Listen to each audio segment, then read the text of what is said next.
The Big Al Podcast with your host, Al Bishop, unfiltered and uncut.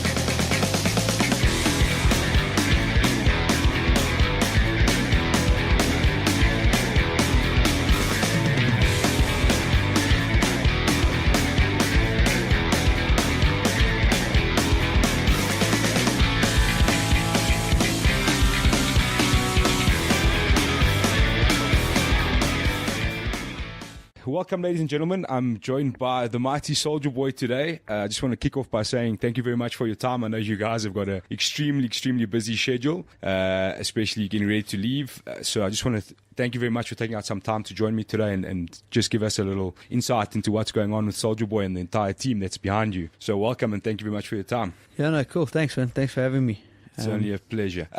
Gareth, what I like to do with the fighters, I know your case is a little bit different to most fighters because you've been documented quite well, especially in South Africa. Just to briefly take us back to the beginning of how this whole journey started up to EFC, let's say. So your ground roots, I know most guys know that you were in karate for a very young age, and just guide us through those early days of your beginning and MMA through South Africa to the EFC. Yeah, look, I mean, I grew up as a youngster in a martial arts background. I started karate at a very young age of 9, but not something that I was really too serious about. It was kind of just, when I started when I was younger, my parents thought it would be a good way for me to go and get a bit of focus and a bit of discipline and be able to knuckle down at school and, the age-old, send your kid to karate. And so I went to karate. We had a karate, Funakoshi karate school at DPHS, the primary school I was at, so I went along to that and spent a little bit of time there, and it wasn't really, I enjoyed it, but it wasn't, it wasn't my be-all and end-all.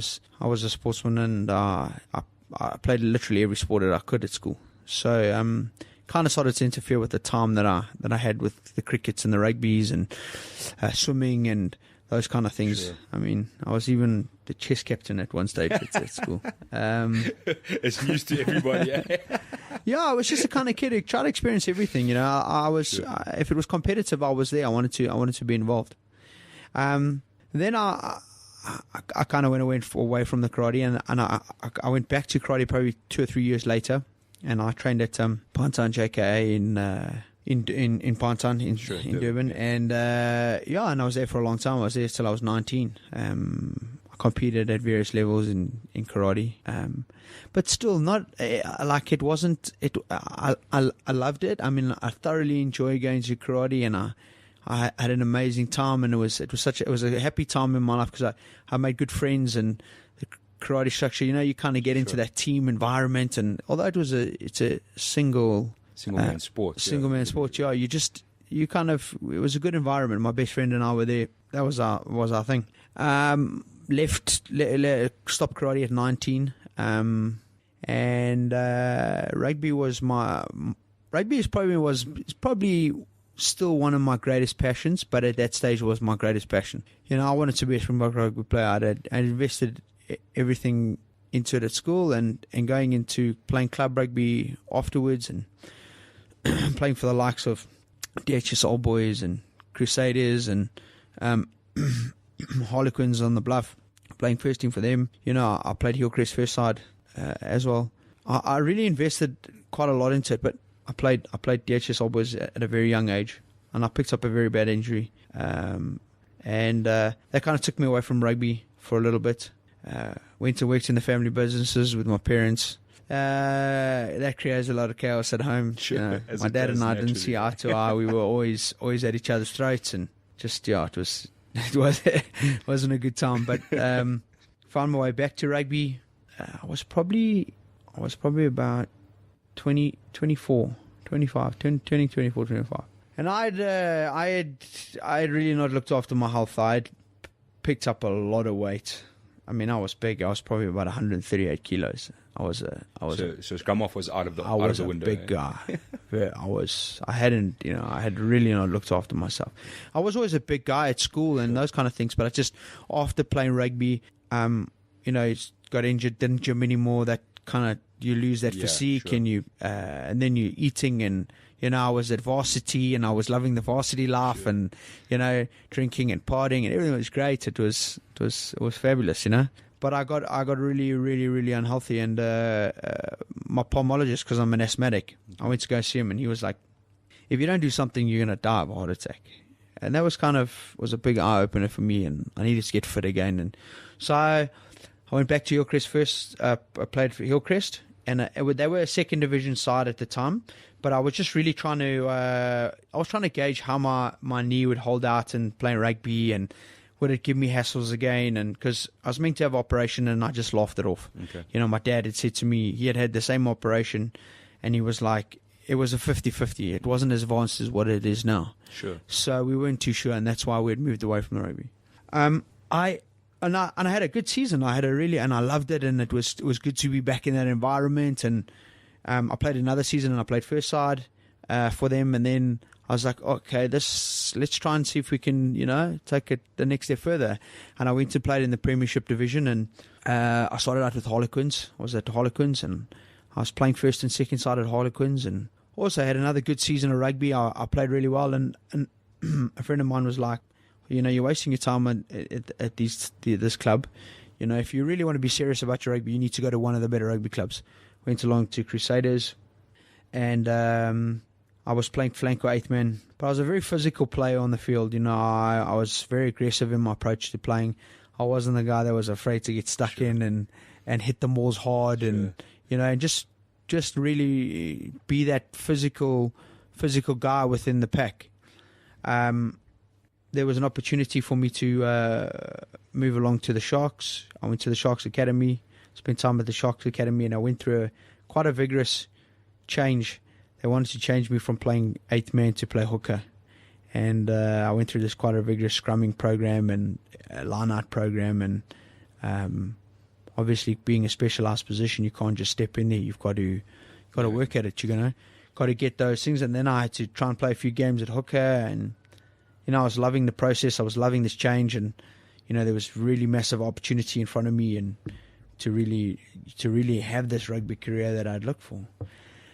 One of the big problems with me was that I was extremely explosive, extremely physical, but I could only play 30 or 40 minutes. Okay. I couldn't have that ability to last long.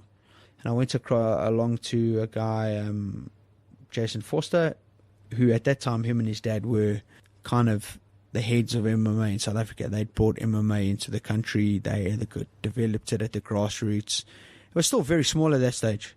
I mean, MMA was a tent on the beachfront and the front of the casino. I've heard a few stories about this infamous tent in Durban where a lot of stuff kicked off. A lot of the events were tiny. Wherever it was, if it was in Joburg, whether it was in Durban, the biggest show was in Durban, and a lot of the fighters came to Durban.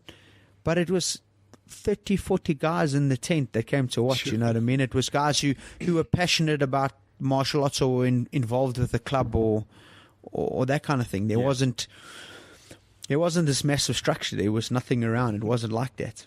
And anyway, I went along to Jason, and Jason and I started training. He started training me some MMA and kickboxing, and I started grappling. And it was all just basis to get myself in better condition for rugby and fitness. And Jay was, excuse me.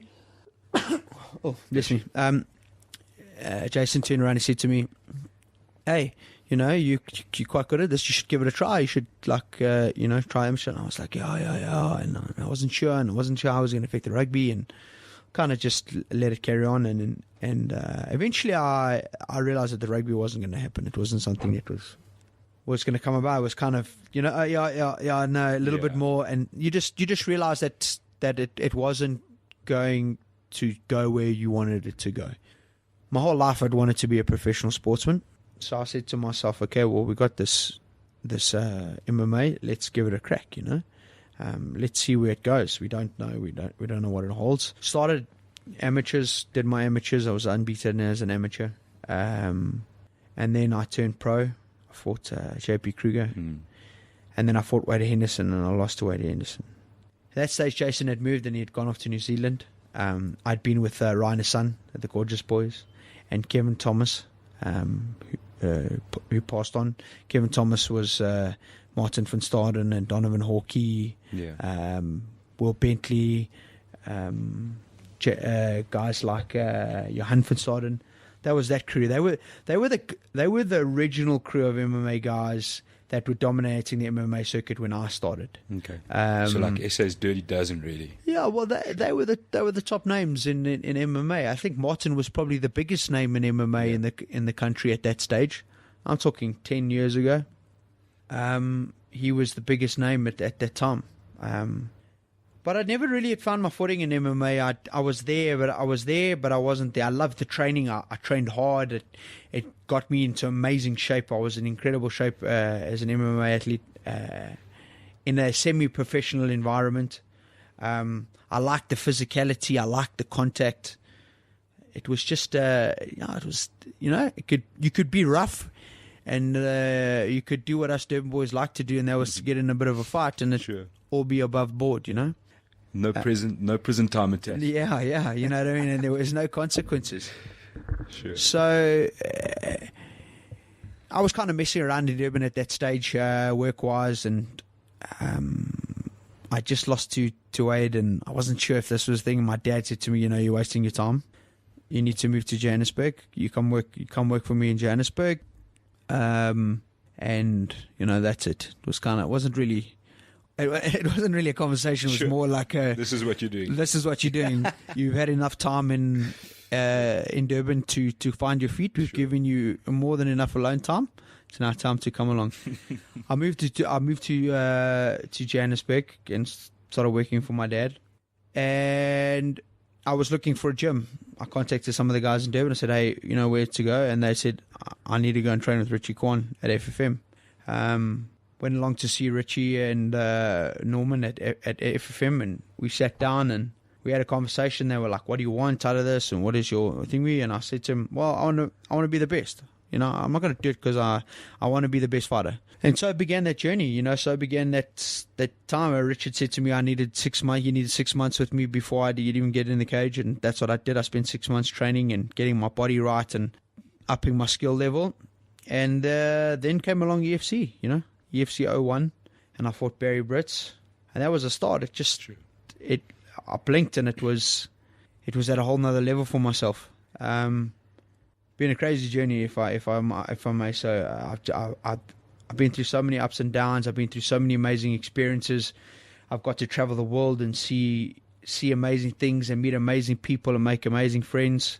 I've watched a sport go from being in a tent to being a fully professional sport in this country and being a big brand sport. Sure. We cemented something. We didn't just we made a mainstream sport in this country, and that's always an amazing privilege to be a part of. When you want to be the superstar and you want to be the guy like Connor who's making the huge money, but when you build a foundation, it holds a whole lot more value to you. 100%. You can't buy that value. That's something that your name will always be attached to. Sure, it's one of the crazy things where I like to speak to guys like yourself from that generation that have been around since the beginning, because at the end of the day, you guys broke the ground for what we're witnessing now.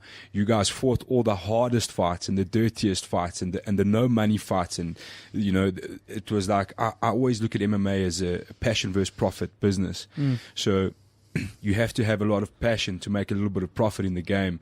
But the higher passions will eventually make enough profit. And at that time, there was passion and zero profit. I mean, I've heard stories of guys getting paid like 1,000 rand for a fight in the middle of the mud in the famous tent in Durban. My first paycheck was $1,000.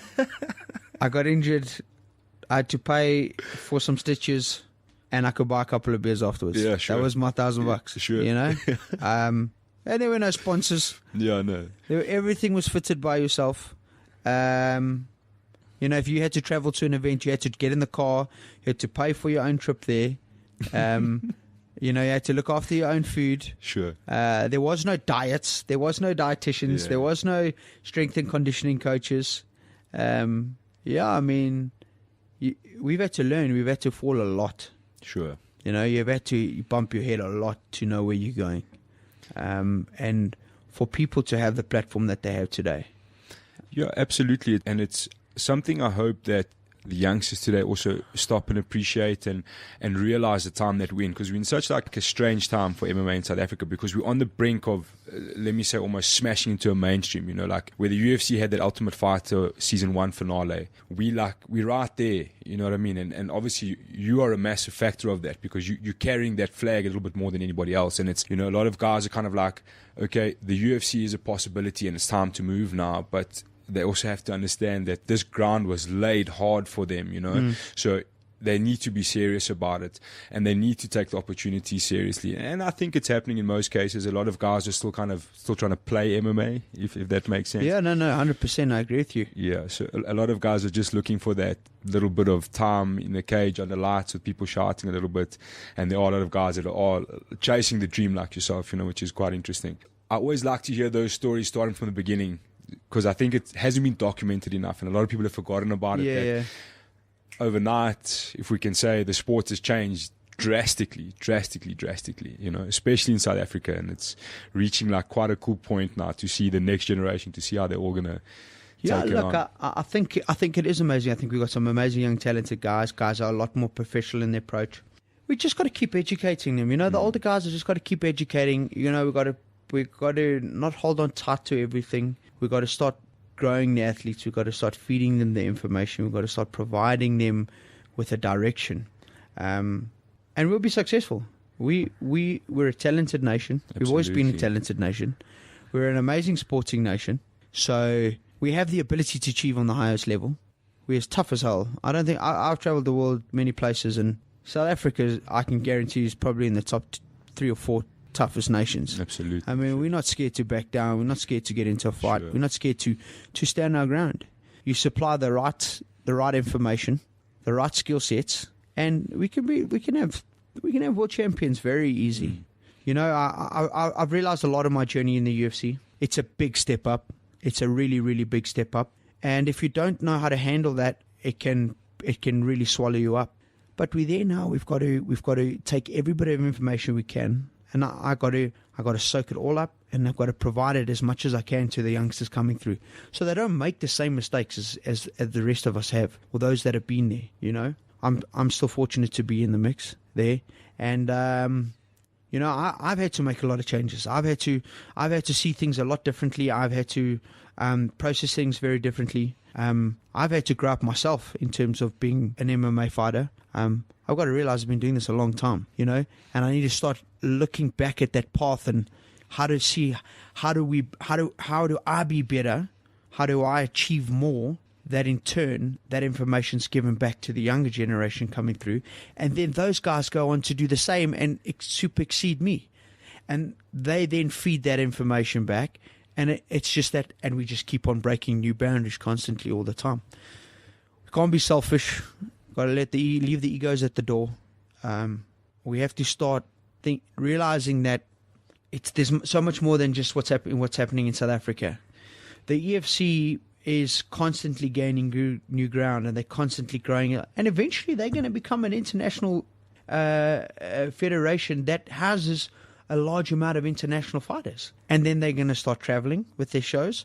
And now all of a sudden you're not going to be fighting in your backyard. You're going to be traveling all over the world. You're not going to be fighting a guy from down the road. Yeah, you're going to be fighting a guy from across the sea, sure, who's a monster, and he's got a place he wants to be, and he doesn't care who's going to go through to get there. So we need to be able to be equipped and educated to take on those levels, and we can quite easily. Yeah, sure. I think we're still trying to break ground as a professional MMA outfit. It still amazes me that there's guys competing at EFC that still have a 9-to-5 job. You know what I mean? So it blows my mind, to be honest. I mean, I run a business and then I go train, and I'm like, get home and I want to cry salty tears because I'm dead tired. And there's actually doing that and still fighting as professionals. So I think the next step will kind of be once that's almost been phased out in a way, because the competition is getting too strong now. So let's say the top 8, 10 in each weight division in South Africa is cannot be competed with by guys that are, part-time training. And I think we've reached that scenario now where guys that are kind of, look, obviously there are cases where, like the Burskies, they run a business, but they're still competing at the highest level for South Africa. but I don't think they're going to be able to keep that up in the next couple of years. I think the guys that are training full-time and the camps that are training full-time are just they're going to start walking through these guys, you know what I mean? Because the game's going that way and it's evolving that way and the fighters are going that way. So we're in an interesting position, but let's see how it all unfolds. The other thing I wanted to ask you is, with the UFC, how does that contract come about? Who's on the front line of that, signing that contract for you or getting that exposure for you in the beginning?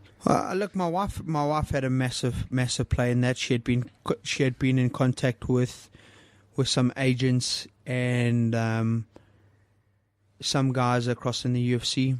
The UFC had already been to South Africa. They'd watched the promotion. They'd seen me fight, and there was already a little bit of a buzz about me. They knew who I was, and they were watching me.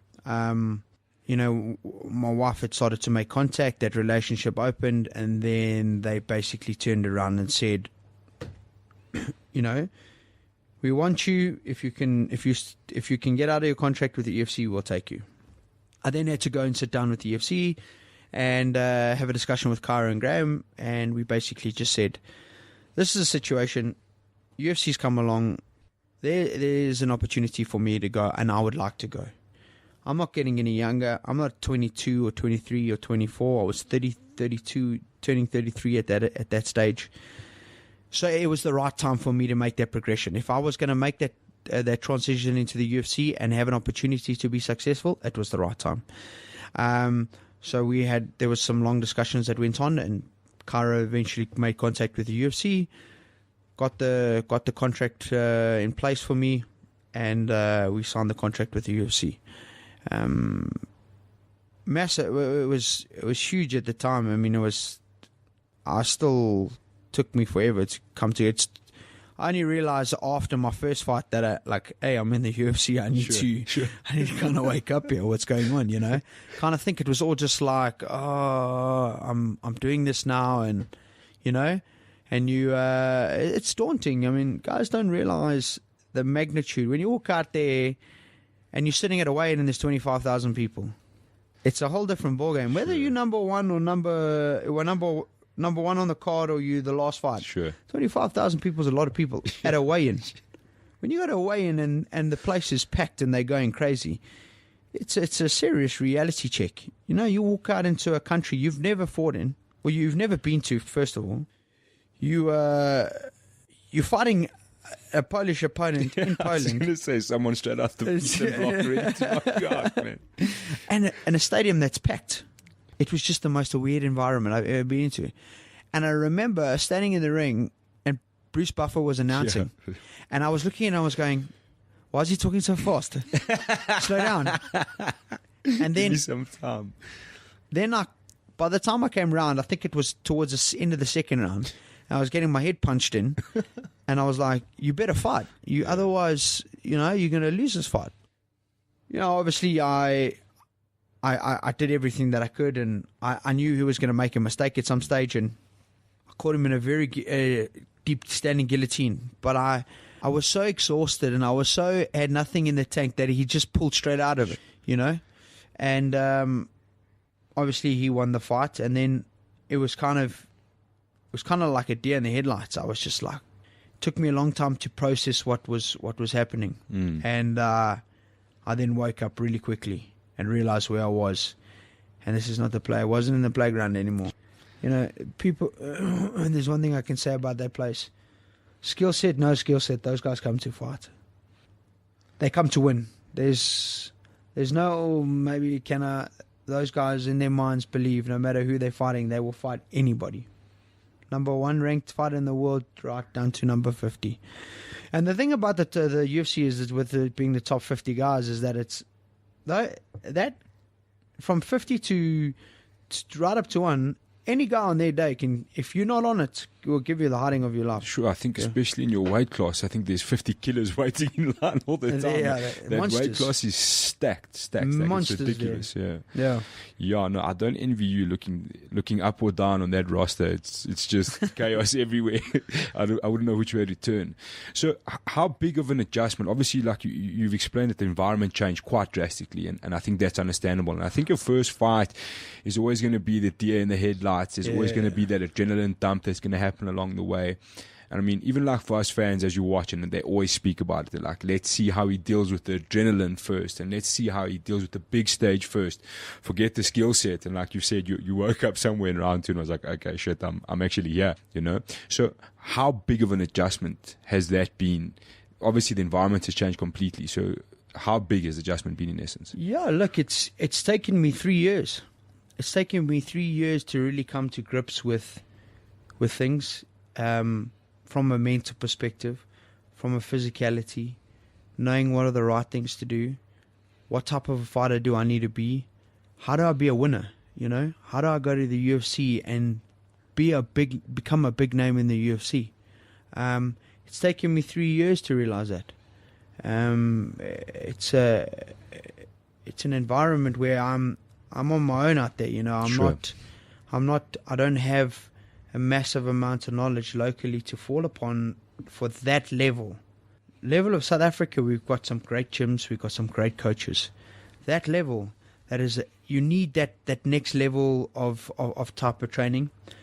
You need the right environment. You just need to have the right head as well. It's taken me a long time to get my head right and understand what I need to be and how I need to be to compete there. And I think I found that now. I think I know exactly where I need to be as a fighter, emotionally, mentally, and physically. I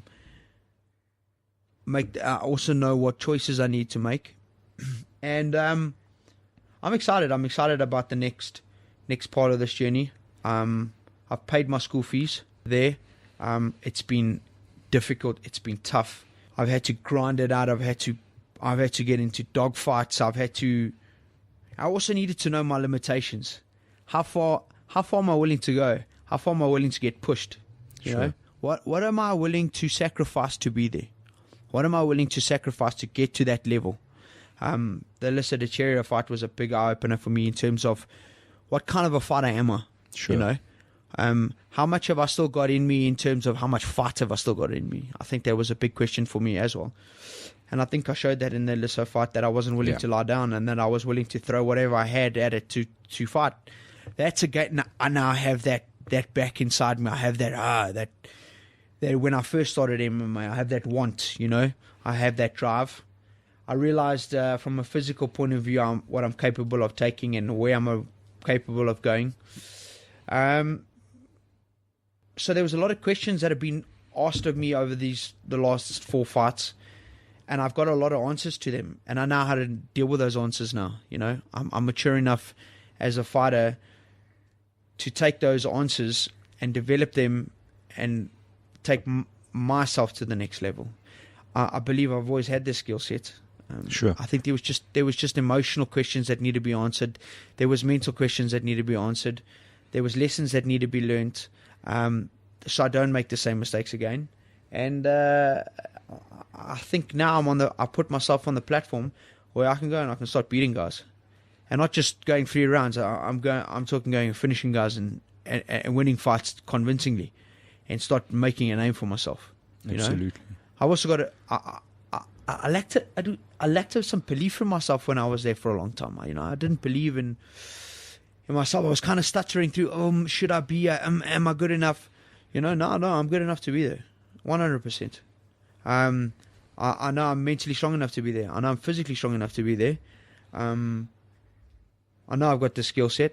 Now I just put that package together, and I've got to start beating guys. You know, and I had to take it back, and I had to start being a little bit selfish about myself. My journey was so much of trying to carry South African MMA and build an environment for everybody else that it was consuming me, and I wasn't being Soldier Boy. I wasn't getting in there and fighting like Soldier Boy. I wasn't being the fighter that everybody knew. I was just carrying too much on my shoulders, and it was sinking me. You know, I felt I was capable enough, but to my own detriment, I didn't. So I needed to retract myself and be selfish. And I know that by being selfish and going out and fighting for myself and for where I want to be, it will take me to a place that will benefit everybody else. It will open doors for everybody else. It will create opportunity for everybody else, you know. And I just can't accept being a guy who went there and goes now and lost 3 in a row and they kicked me out of the UFC. I'm not leaving UFC until I'm ready to leave. I leave on my terms, not on their terms. When I started, in my mind, I had this thing about, you know, trying to play a small part in South African MMA, to try and get out this word. I wrote an article about you. And what stemmed it in my mind, because I thought about it for a long time, was the weight on your shoulders. Because it's not a Springbok side who travels all the time, every time. You know what I'm saying? This is a single person. And MMA, or combat sports, let's say, is the ultimate sacrifice. Because there's this whole team of people around you, you know, after your best interests. Some of them are maybe after their own interests. Some of them are there for other reasons. And then the cage shuts and the pin goes in and it's one person on their own. And there's nobody else to get you through that. Yes, there's support and there's chance and things like that. But at the end of the day, you're on your own. And it's only you. And there's nobody else that's going to make that step besides you. And then, obviously, after the win, the first of its kind for South African, now we're like, okay, we're in it. SoldierBoy he's gonna take this flag all the way to the top 10. But that pressure is pounding, and it's exactly what you said. It's something I've always wanted to ask: is how big of a burden was it to mentally think that you were carrying South Africa, and part of you, like you said, you actually forgot about yourself because you were so worried about South Africa, the ultimate patron, 100%. But at the end of the day, South Africans are going to be behind you. I think, I hope, no matter what. Just being there, we're behind you. You understand what I'm saying? So, it probably still is, but was it a massive burden carrying that South African flag all the way onto that stage? I wouldn't say it was a burden. It was a lot of responsibility. Sure, yeah, responsibility. It was a lot of responsibility for me, and I'd always been very strong character, and I had always been the consummate professional in my career. And I focused so much on that other things started to slip in myself. And I wasn't 100% committed to what I was meant to be doing in certain areas. And those are the things that started to cost me at the end of the day. And I just needed to start finding the perfect balance. I needed to get that balance back. I needed to put myself back in a good environment for myself where I could start processing things and understanding things, and then I could start achieving what I wanted to achieve. So I just took a step back. I just stepped out of it. I took 3 months off, 4 months off. I didn't train after the Lissa fight. I didn't train. I didn't go into a gym. I just didn't do anything. I spent time with my family. I needed to be around that environment so I could just really process everything I needed to do. Sure. And reset, just find myself again and find out whether I was still passionate and still in love with the sport that I've worked so hard for. And I realized I started to miss it so much. And I realized how much I love the sport and how much I want to see it be successful. And then I went back to myself and I looked at why I was so successful at UFC, what had made me reach the pinnacle that I had. And I realized that I was doing it for myself. I wanted to be successful. I wanted to be a champion. I wanted to get to the highest level. I wanted to fight in the UFC. And that's what I need for me to achieve the level in UFC that I want. That's what I got to do.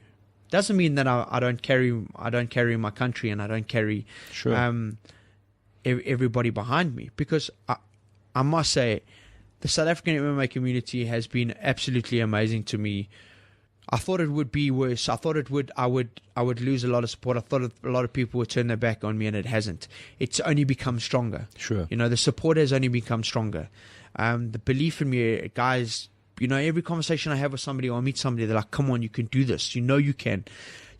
Guys are really behind me. And that's amazing, So I just realized that it's the love and the support and the MMA community. They want me to be successful. They want me to achieve, I don't need to be constantly going, okay, I need to be the best for them. And I just need to go and be the best for myself, be the best version of Soldier Boy, fight as hard as I can. The results will come, and that will be giving back to everybody else. That'll be giving them what they want. That'll be giving the community what they need. It will then it'll just keep carrying us up the ladder. People will start taking more notice, and then eventually people will start saying, you know what, these guys actually can fight. These guys can achieve that level, which we know we can. I think that's the most frustrating part, is because everybody's like, we can be there, we can compete. We just it's almost like we're not breaking through that door, but we got to realize that we're 10 or 15 years behind the rest of the world. We are learning all the lessons they've already learned. That's why it's important. That's why you got to get on the plane. You got to travel overseas. You got to put yourself around these type of trainers, these type of athletes. Learn from them. Take as much knowledge as you possibly can from them.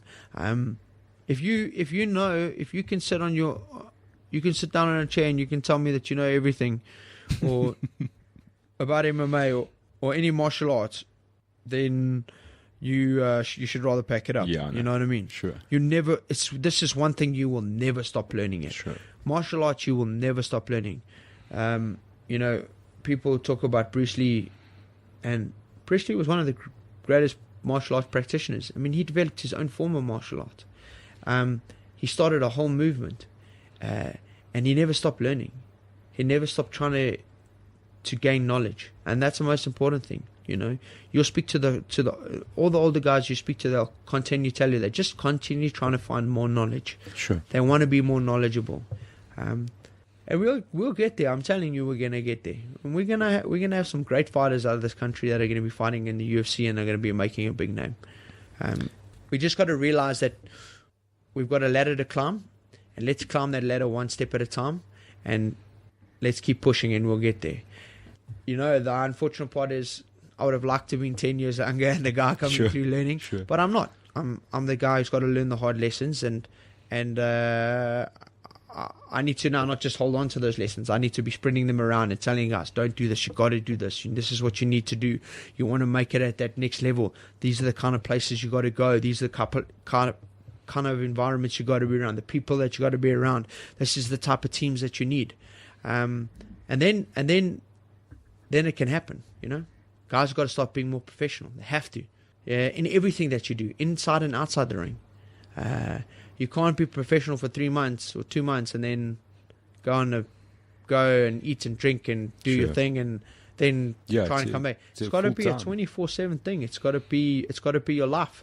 If you want to reach that level, you got to commit your life to it. I've got a family. I've got to get on the plane now, and I've got to go away from my family for 8 weeks. Come back, and I might be home for 2 weeks, 3 weeks, and then I've got to get on the plane and I've got to go again. But that's a commitment I'm willing to make, and that's a sacrifice my family is willing to make to get to that level. These are the sacrifices guys have got to start thinking about. Sure, and it's a tough thing, because I think in their minds a lot of people want to make that sacrifice until they have to. You understand what I'm saying? When they see how big a sacrifice it really is, maybe they're like, I don't know if this is really for me. And I think you touched on that, because you were kind of saying you took a break, and I mean, you almost had to reassess and reinvent, which I think you've done throughout your career once or twice. And I think you obviously quite obviously in that stage again where you're reinventing. So my question is this regarding your change of camp. Obviously, South African MMA fans are still fickle at stages. So they see a story and the headlines come out and it's misleading in a way, and you're like, oh, what's going on? I think I understand why you're changing camp, and I think you've touched on a few reasons as to why. So in my mind, and I've said it to Richie and to Chef as well, the way I see it is that realistically, and without offending anybody, you cannot get enough exposure to training partners at the right level.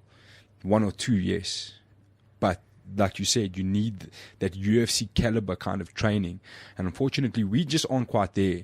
We're getting there, but you can't go spar 5 guys that have been through the UFC here. It's just impossible. So is that the basis for why you're looking to change camps? So look, I mean, I had a 10-year journey with Richard and Chef at Fight Fit Militia, and we went through everything together, ups and downs. The loss of my best friend, they were there for me, and we carried a lot of burdens, and we carried a lot on our shoulders in terms of South African MMA and building MMA, and people, the hatred towards us and those who loved us, and it was quite an intense environment. And I just got to a stage where I wasn't myself anymore. I wasn't who I had started out being. I got to a stage where I realized that if I wanted to be successful at this level, and this again goes back to being that selfish thing, if I wanted to be successful and I wanted to go to the next level, I needed to make some changes. I had to make some difficult choices, very, very difficult choices that a lot of people might not understand and they might not agree with. And it might have hurt a lot of people and offended a lot of people. But I'm just hoping that when I'm done, when I sit down at the end of the day and I say, hey guys, this has been an amazing ride, it's been an amazing journey, everybody understands why I made those decisions. I know I'm a better fighter than I put out and what I produced. I know I put on entertaining fights in the UFC, but I don't want to just be entertaining. I want to be winning. I started this journey a long time ago, and I said I would fight in the UFC and I could compete with the best in the world. And I still believe that. 100% without any doubt to my heart. And that's what I'm going after. I'm chasing that dream. And when I achieve that dream, it's going to unlock all the doors for us as a country and in MMA and create opportunity for everybody else. So sometimes doors have got to be closed, relationships have to change, and you need to go in a different direction to get where you want to go. And right now it might not seem like people understand and people agree with what I'm doing, but when I'm finished, everybody will understand. Richard and Chef run a great operation at Fight Fit Militia, and they've got some fantastic talents in that gym that I believe can go all the way. They just need to constantly develop themselves and take themselves to the next level, which I believe they will do. It's just another chapter in a long journey. Sure. And there's no hard feelings. I don't begrudge anybody. I don't hate anybody. It's none of that. Sure. It's just there were some decisions that needed to be made, and they were very difficult. The hardest decisions I ever had to make. This is a place that I committed 10 years of my life to. But I made those decisions because I know where I want to go, and I was willing to make those sacrifices to get there. Cool. Yeah, I understand 100% because I think like all around the world in MMA, we see guys changing camps all the time. Even the biggest names will change camps. You know what I mean? Like the guys get to a point where they're like, okay, look, like I need to freshen up my environment, and I get it. And I see it and I understand it. And I'm for it. I'm like, yeah, you've got to do that. You know what I mean? You've got to step up. You've got to see what else is out there.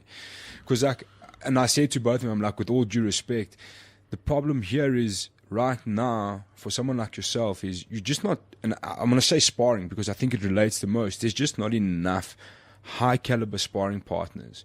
There's a lot, but there's not enough. And there's not like for you on a Monday, having an active rest day, let's say, to sit and chat to somebody about your fight coming up in the UFC, someone that's been there. Like, let's say, for example, like, there's no Baz Rutten to sit and talk you through, how you should be feeling mentally or what it's going to be like fighting in Brazil or, you don't have that here. So for me, I see it as I understand the exposure you're looking for, and I understand the next step's got to be taken. It has to, naturally, that has to be taken. And I think a lot of guys have also drawn inspiration from that. Like, I mean, there's a flock of FFM guys that are all going overseas now to train. And that's going to start happening a lot more because they're being realistic. And I think FFM is very realistic in that sense, that they know that we have to get the exposure overseas and we have to get the experience. And if we want to compete, we have to start basing ourselves overseas. Otherwise, I mean, in South Africa, there's a pile of gyms and only 3, 4, 5 of them are doing really well. And those are the guys that are traveling. You understand what I'm saying? You know, sometimes when you're the guy leading from the front, you have to make the difficult decisions. Sure. And you have to make the decisions that people don't understand. But then, once people start to see why it's being done and people start to understand, they start following the routine, and it just exposes them to other things, Sure. and it develops them, and they get better. And you'll see those guys that are traveling, and Drickus, you know, unfortunately had a mishap with his visas and that on his travels now Yeah. for his fight, but that's an amazing opportunity for him. That's an amazing opportunity to travel and fight in another country and gain that experience of traveling in another country, fighting in opposition's backyard. Sure. You know, those are all things we don't know about. You're so used to traveling 20 minutes down the road from your place, or you're coming from Durban to Joburg, and you think you're traveling, you know, you're fighting in somebody else's backyard, Durban to Joburg, and you got 1,000 other people shouting Joburg and 1,000 people shouting Durban. Wait till you sit in a crowd and there's 25,000 people shouting for your opponent. For your head to come off. It's an unbelievable experience, and we need to do those things. As fighters, we need to take control of ourselves, take control of our careers, take control of what we want and our own destiny, and go for it. And fighting is a very selfish place. And if you want to get to that level, you've got to be like that. You've got to put your head down and you've got to go for it. You know, changing temps and changing games. It's like playing. You know, guys are playing. They play for the Eagles, Southwestern Districts. Then they leave and they go and they play for The mighty Lions. They probably go and play for Free State or whatever. And then they get signed on to the Lions or Province or the Shock. It's progression. It's a natural thing that happens, and people don't always agree with it. And there's always, why is it happening, and and what's going on? And I think it just affected a lot of people because I'd been there for so long. You know, I'd been in that environment for so long. Yeah. But like I said, being the front guy, I was willing to make the sacrifice because I know where I want to go and I know what I want to achieve, and it will benefit everybody in the long run. Sure. You know. Imagine how proud everybody's going to be able to say, hey, listen, Soldier Boy's won the next 4 in a row, you know? And that's what we're looking for. Sure. I don't want to stutter through 1 and 2 and 3 in fights, or win one and then lose another one. I want to go and start putting together consecutive wins. I want to look back. I want to win the next 2 in my contract. I want to sign my contract again, and I want to have another 5 or 6 fights, and I want to win those 5 or 6 fights. And I want to be in the top 10 guys in the world. And then I want to go, okay, do I have enough time to make a crack at the running for the belt? Or do I bow out and go, you know, it's been an amazing journey. But I know where I want to go. I know my goals that I set, and I lost sight of those because I was trying to carry everybody else's goals. I took a step back. I looked at my own goals and my own achievements and where I want to be. And I'm chasing those achievements and goals now. And I know once I reach those achievements and goals, it's going to benefit everybody else, like I said before. Sure. And it might not make me the most popular guy around, you know, but I know I'll be doing good things. I know I'll be leaving a legacy behind that will create opportunity for every other fighter that's coming through, and those young guys that are looking to become amateurs, and those guys who are training in the gym who've just started out, and those guys who are amateurs, and those guys who've just started their professional career. Give them something, make them hungry for something. Sure. Make UFC a realistic place that we can go and be successful, not just rock up and go, hey, I was in the UFC. You know, guys must be able to say, Soldier Boy could make it into the top 10. I can become a champion. You know, and that's what you want. You want to give those guys that next level dream. You know, now everybody's going, I just want to get in the UFC. Okay, now you get in the. We all were like that. Now you get in the UFC. Now what? Then what? All of a sudden you're a small fish in a big bad pond. You know. Sure. But you don't want to be able to be in that place. You want to be able to go, okay, I'm Conor McGregor. I can beat that guy. You know. Where do you think Conor McGregor came from? Yeah. He was just some young kid in Ireland who had nothing, and he was like, hey, I can fight those guys and I can beat them. And what's he doing? He's leveling guys out and he's getting paid a ridiculous amount of money. And that's the dream that you should be tracing, and that's what everybody else should be looking for. But if there's no path to that dream, then it becomes unrealistic for people, and people start they start minimizing themselves. They start going, oh, okay, maybe I'll just be a champion in UFC. Sure. You know. So you look at a lot of the guys that are traveling now. What was their goals? Oh, I want to be a champion in UFC. Now all of a sudden they're starting to say, okay, UFC is realistic. Soldier Boy has been there for 3 years. It's realistic. We can make it. Let's start traveling and let's start getting that exposure and let's start learning from other guys so we can get there. You know. And once they get there, I want to be at the level where they're going, look where Soldier Boy is. We can be there as well. You know. Sure. And I think there's another side to the game also that everybody forgets, and that's your family as well. You've got to make decisions. I mean, realistically, you don't have another 10 years left in the game, fighting and competing. You know what I mean? So you've got to make decisions based for your family as well, you know?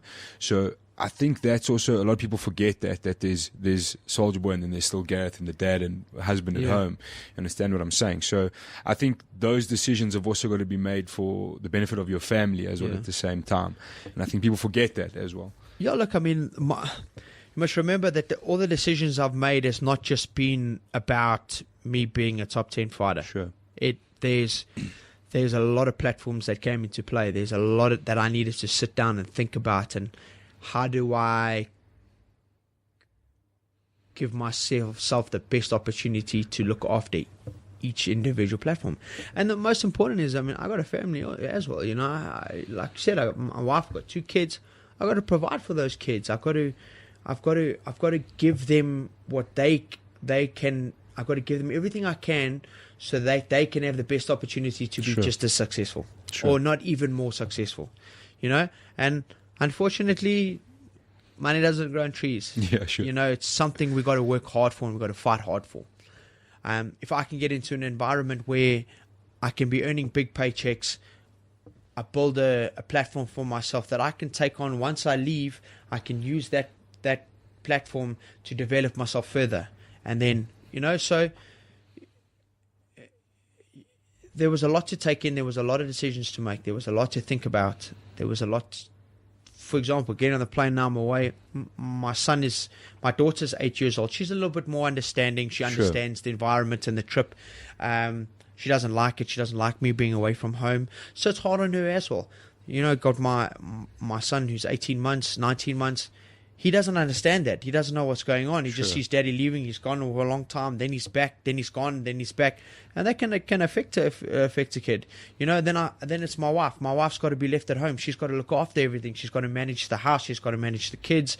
She's got to take on all those responsibilities on her own, and keep it all together while I'm away.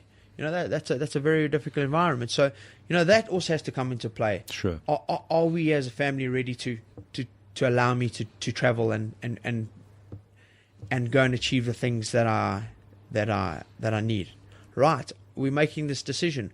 What is the best decision? Not half-assed, not half in, half out. 100% committed to what we're doing, and we make a decision and we go for it. And that's where we are now. You know, I've made a decision. I'm not looking back. I'm looking in front of me and I'm going for it. I'm going to give it everything I have, at blood, sweat, tears, every single resource that I have to get where I need to go, and I will be successful. Yeah, 100%. I like to ask about the family, because I think a lot of people forget that side, and that's the reality. Is there's a household. You know, you don't live in a gym. There is a household that you go home to. You know, so I think people forget those things as well. Like, you get sucked in, especially in MMA. You know, it's like these 2 gladiators, and everyone's like, this is amazing, but forget that everything that's happened behind. Yeah. So now, you've taken a short notice fight in Brazil against a Brazilian. You're welcoming another fight into the UFC. How is that? Like, why do you think that the UFC is picking someone like yourself to welcome these youngsters in? I don't know. Maybe they see they've seen a lot out of what I've produced already, in terms of I'm willing to fight. I'm not willing to make it easy. I think maybe they also realize that it's not an easy fight for anybody coming in. Maybe they feel that I'm the type of test that if the person can pass, then they deserve to be there. Sure. But I'm not looking at that anymore. I'm not that guy. Cool. You know, I've never been that guy. That's maybe what they see, but I'm not that guy. I'm a lot better than that. I can produce a way higher level than that. You know, I'm just looking at it as a fight that, okay, I got to start somewhere to get to the top where I want to be, and this is where the UFC's asked me to go, and I'm going to go. Hostile environment. The Brazilians hate everybody that's not Brazilian. And it's going to be screaming and shouting and abuse, but I don't care. You know what I mean? I'll do whatever. I'll go wherever I have to go and fight whoever I have to get where I want to go. And I've already made that. I've already accepted that in my mind. I've already dealt with that process. So it's not something that I'm worried about. I'm already committed to where I want to be. Tough guy, big, strong, knockout power, but he's inexperienced. Sure. He's only had 8 fights. What is the level of opponent he's been fighting in Brazil? We don't know. Is it a jungle force? Eh? Is it a high level? Is it not a high level? Sure. We'll know once we get there. You know, he's Brazilian, so he's probably looking past me anyway. He's there, you know, that arrogant flavor that comes through from them. I'm going to expose him. I'm gonna take him into deep waters, and I'm gonna use every bit of experience that I have, and I'm gonna drown him. What he doesn't realize is he has a want, but my want is way more. Sure. I've been in there, I've tasted it, I've been in the wars, I've lost the wars, I've won a war. I'm hungry to be successful there. I've got something else is driving me at the moment, and I haven't been this focused in a very, very, very long time. I'm in the best shape of my life. I've worked incredibly hard to make myself extremely fit, extremely strong. I'm a lot bigger than I normally am. I've worked hard at a lot of different skill sets. I haven't done a lot of MMA at all. You know, I've been doing MMA for 12 years. I kind of put that on the back burner, and I've just concentrated on specific skill sets and making those skill sets better. I'm going to get on the plane. I'm going to go and refine those skill sets. I'm going to arrive in Brazil. I'm going to do my job, and I'm going to come home. And that's how I see it. Cool. I'm going to do it in the same fashion that I've always done it. Explosive, aggressive, and in your face. And I'm going to give the UFC the show that they want. But this time I'm coming back with it. I'm finishing guys. I know I'm capable of finishing guys, and that's what I'm looking for. I'm not looking to kind of go in there and rock up. I'm going there to win. 100%. And where will your camp be based out of now? I'll be out in New Zealand. Okay. With a South African as my trainer. I'm going to my first original MMA coach, Jason Forster, who's an incredible kickboxer. Okay. He was unbeaten as 50 pro fights, 50 wins. Been doing. He's under the radar. No one knows about him. He's got an intelligent, brilliant MMA mind, brilliant combat mind. He's got an amazing group of guys around him. He's got a fourth degree black belt there, Brazilian Jiu-Jitsu black belt, Paulo, Brazilian himself. So it's that next level for me, you know. Sure. It's that next level trainer for me. He's got an amazing wrestling coach there, tough, hard group of guys, and it's a good environment for him and I've got a great relationship. I trusted him when he was my coach in the beginning. He was a mentor to me. He brought me into the game, and I just believe that he's the guy that's going to carry me across the line. And he's the guy that's going to say, this is what we need, and we're going to get it. And this is where we need to go, and we're going to go. We've had that discussion already. If we can't find it in New Zealand, we'll find it somewhere else in the world. He buys into the journey himself, and he's got my back 100%, and I'm excited. I'm very, very, very, very excited about this next phase in my career. New Zealand's also, there's no distractions. There's not much there.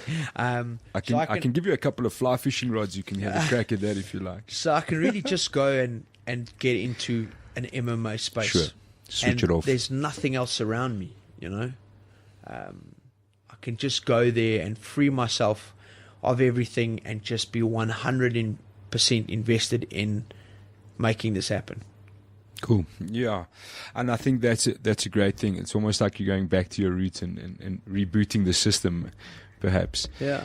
So there's one thing that's nice. We've got your wife with us. I want to ask something quite specific about building this brand of Soldier Boy, and I think it's you guys, both of you, in such a unique position to maybe give some advice to the youngsters on the actual development of the brand Soldier Boy, because I think a lot of guys get it wrong. They don't. I mean, you've made, in essence, a successful entity out of your brand, Soldier Boy.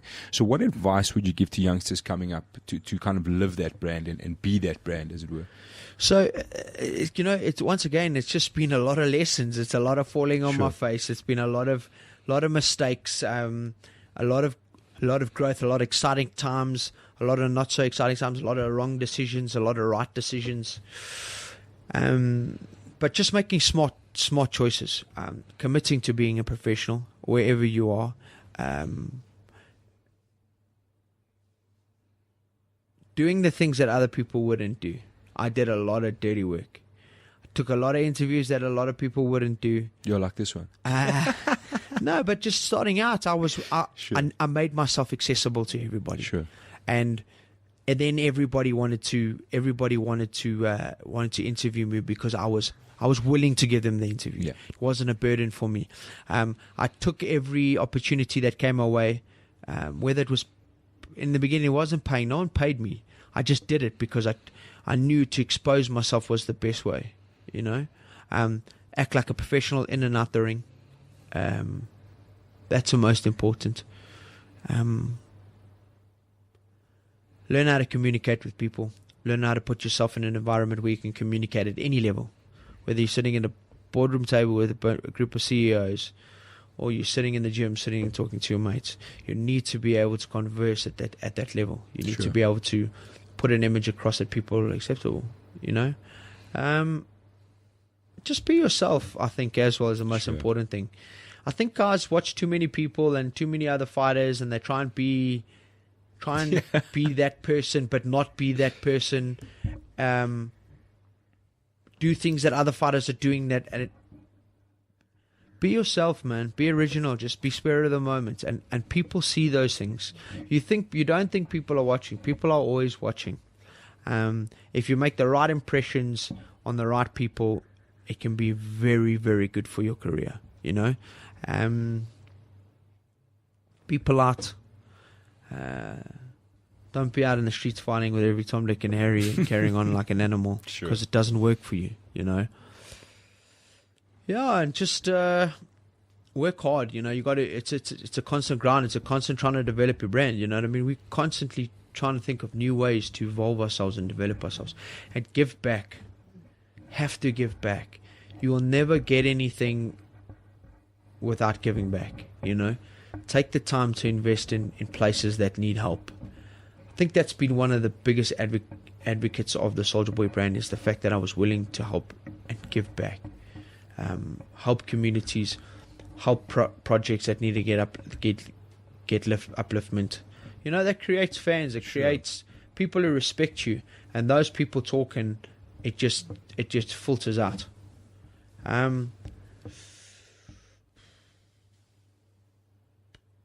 It's invest in yourself. Most importantly, invest in what you believe in and what you want to achieve, and have an understanding of the direction you want to go. There's got to be some sort of plan. It can't just be willy-nilly. You've got to understand what you want from your brand and what you want to achieve, and work towards that. Might not be the path that you want to go, and you might get bumped off along the way, but it's all about finding your way back to that path and carrying in the direction. Cool.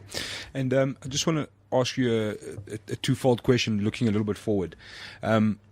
So would it be right to assume you've got 2 fights left on your current contract at UFC? That's correct, yeah. Okay. So let's say you notch up to get another contract. That's the ultimate goal, realistically. Let's say you don't get another contract. What do you do then? Do you start to look at other promotions internationally? Do you start to look at MMA as a whole? Or have you thought about that at all? No, because I know I'm going to get the contract. Okay, cool. 100%. That's not a process that's in my mind. I thought that would be that, so the thing is, the contract has been extended, so the time period has been extended. Cool. But there's 2 fights left on that. So we don't know what they could do. I could still fight those 2 fights, and they could still be a year. I think there's another. I still got another 2 year. 2 years in the UFC on my actual contract, so I could fight 2 fights, and they could not extend my contract, but just say give me another fight, Cool. So they could just keep me in the bounds of that time frame, or it could be a case of, okay, your 2 fights or your 6 fight contract's up, we need to start another 4 fights or another 6 fights or whatever. We don't know. We got to get until we get to that stage. Once we get there, we will renegotiate. But I'm not looking at any other direction. I'm looking at where I want to be in the UFC, and that's what I'm going after. 100%. And my last question about the UFC is, like, obviously now the card you're fighting on, and like for someone like me, like I'm starstruck, just having you here, I'm like starstruck. And I look up at that card, like the sort of card you're going to fight on. Does that like spur you on maybe to see guys like, you're fighting on the same card with guys like Vitor Belfort and Shogun Rua, and obviously in Brazil people are going to shout for your head to be rolling, but look, legends, those guys are legends in the sport, and those guys have pioneered the path for us. Sure. So I got to look at it the same way as guys are looking at me. Those are the guys that have pioneered the path for me, and I got to respect that, and I got to respect who they are as people, and I got to respect what they've done for me. In the same respect, I can't allow myself to get caught up in it. Sure. I've got to know I'm going to do a job, because if I walk in and go, oh my gosh, there's Vitor, oh my gosh, that would be me 100%. It takes away from what I need to do. So I need to be 100% focused, and I need to be 100% on my job. And then when I'm done doing what I'm doing, I can be privy to say, I fought on the same card as Vitor Belfort. Sure. How amazing is that? Then I can get excited about those kind of things. If I get excited about it now, I'm going to lose myself, and then I'm not going to achieve what I want to achieve. So I have to be 100% pinpoint on my job. And then when I'm sitting around, a little bit Starboy after that. When I'm sitting around as an old bully and I'm talking to my mates, I can have some fun with it, and be excited about the things that I've achieved. I've been very lucky. I've been on some amazing cards. I've been some amazing athletes on my cards, and it's not going to stop. I'm gonna be fighting alongside those guys in the near future. 100%, and we wish you all the best with that, man. It's so exciting. I can't wait. And the cool thing is, like, I'm one of the very few that have realized that you can get Fox Sports on your TV here in South Africa, so you don't have to search dodgy downloads and stuff. And the cool thing is at Fox, like, when you fight, they put the prelims on, so and it's awesome, man. It's really cool. So we get to see that, even though it's like a 7-hour day waiting up for the UFC, but it's all good. Yeah, look, at the time differences are quite hectic. Yeah, I think like tomorrow it starts at like 3 a.m, but we're going to be up regardless. Yeah. No, man, when you love something the way that you do, you don't mind. You have to. So we just wish you all the best, man. I can see that you're focused, you're fired up. There's a glint in your eye. You're ready to go. I just want to say thank you very much, you guys. I really appreciate the time. I know you guys are full steam. It's busy, and the fact that you've made a bit of time to come and speak to a small nobody like me really says a lot about your character and how in touch you guys are with the scene. And I wish you all the best, man. And I can't wait to see your handheld again in the UFC. It's going to be spectacular. Well, thank you very much, and I think you should give yourself a little bit more credit. Sure. You're creating a platform for people to hear what we want to say, and it gives us an opportunity to show a different side of ourselves. So thank you very much 100%. For having us on your show. I wish you all the best with it, and thank you. I hope that it is successful as you want it to be. 100%. And just to the South Africa out there and those guys, I'm not done yet, guys. I'm not finished. I've got places I want to be, and I'm going after it, and I'm going to make you guys all proud. 100%, and we're behind you 100%. And I think if you don't know that now, you'll know it soon enough. I think even the haters before have become fans. So I think you've achieved the ultimate goal. And again, I just wish you all the best on behalf of South Africa, and we hope you have a safe travel and a good camp, and everything runs smoothly, and all the best, man. 100%. Thank you. And that's that. Thank you very much. Cheers.